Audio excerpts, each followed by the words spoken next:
Roman Reigns and the Bloodline's solo Sikoa have waged war on Friday Night SmackDown, and only one man will eventually walk out as the tribal chief.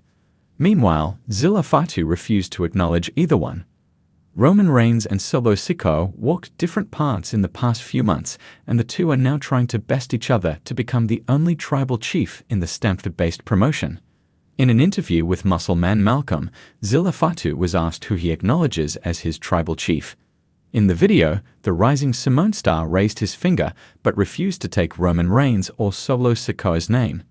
Instead, he praised Waffle House. Earlier this year, the Bloodline lost the gold, which it had for over 3 years around Roman Reigns' waist. The landscape completely shifted and the war for a new tribal chief kicked off on Friday Night SmackDown. However, one Bloodline member is ruling a division. Speaking on WWE Deutschland, WWE Women's Champion Nia Jax was asked if she would like to become the new tribal chief. The champion said she could on technicality as she's the only one with the gold. However, she thinks others can handle it and she doesn't have time to complete the entire ritual. The Bloodline storyline in WWE has taken on a life of its own. What began as a showcase of Roman Reigns' dominance turned into a tale of family loyalty, betrayal, and the ever-complex power struggle within WWE's most famous wrestling dynasty. Roman Reigns, the self-proclaimed tribal chief, has commended the Bloodline with unwavering authority. But as Solo Sikoa has stepped up as a new powerhouse, whispers are spreading. Could Solo be the rightful tribal chief?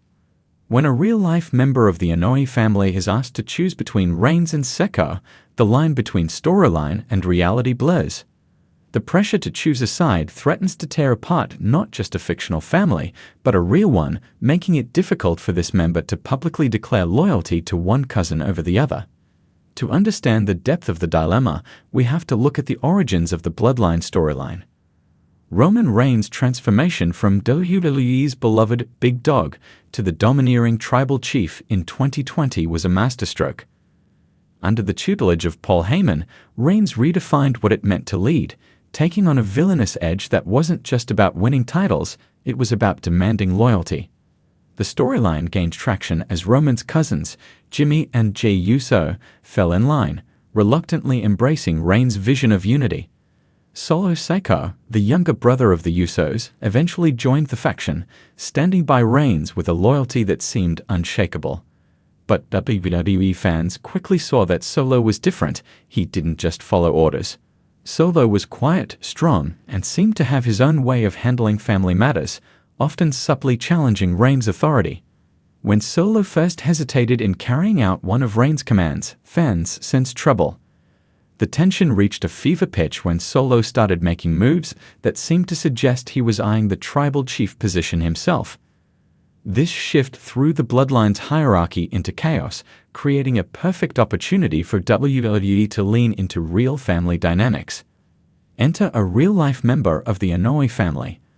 Unlike the characters on screen, he's not a wrestler but a proud guardian of the family's heritage. He's the one who keeps the Samoan wrestling legacy alive through stories, gatherings, and support for younger family members breaking into the wrestling business. His respect for both Roman and Solo runs deep, and he's often been seen ringside, cheering them on. So, when asked in an interview to pick his tribal chief, his hesitation speaks volumes. For him, this isn't a choice between two wrestlers. It's a choice between family legacy and the future of the Samoan wrestling lineage. Roman Reigns has taken their heritage to unprecedented heights, transforming the tribal chief persona into something iconic. Yet, Solo represents the next generation's raw power and independence, qualities that could breathe new life into the family's name. For me, the tribal chief is a sacred role, he says. Roman has done incredible things for our family. But Solo, there's something about him.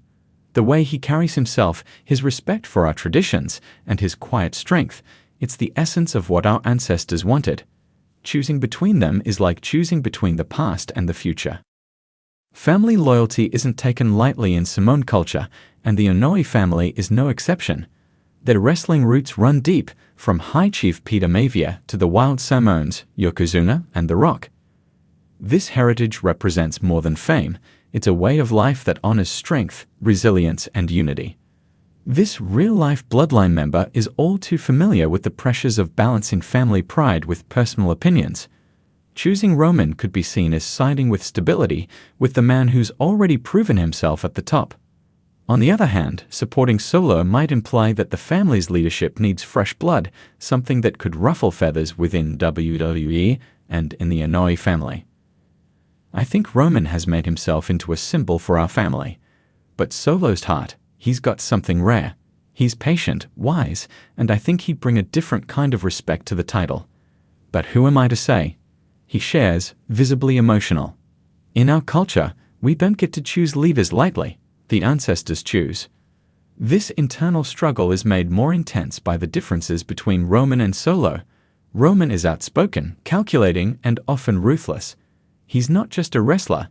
He's a tactician who manipulates everyone around him, including his family. His head-of-the-table persona is built on loyalty enforced through fear, a trait that's both respected and resented. Solo, by contrast, is silent but deadly. He doesn't seek validation or control.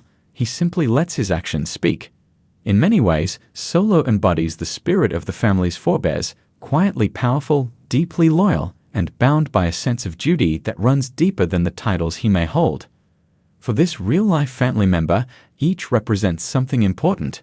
Roman is the present, a man who's put their family at the top of WWE and whose work deserves respect. Solo represents a grounded, almost timeless strength, embodying the values the family holds dear. Choosing one over the other feels almost sacrilegious. As tensions simmer, fans speculate what the future might hold. Will Roman and Solo be forced to confront each other in a battle for supremacy, or will the two find a way to reconcile their differences and coexist in the bloodline? The real-life family member, though pained by the choice, has faith that the family will find its way. He knows that, regardless of which cousin ascends as the tribal chief, the Inoue family's strength lies in unity in their shared past and in a common respect for each other. Family bonds, after all, are not as fragile as they seem in the ring. The bloodline has always been about more than one person, he says. Roman's brought us to new heights, and Solo has the spirit of our ancestors in him. I don't need to choose, and maybe that's the point.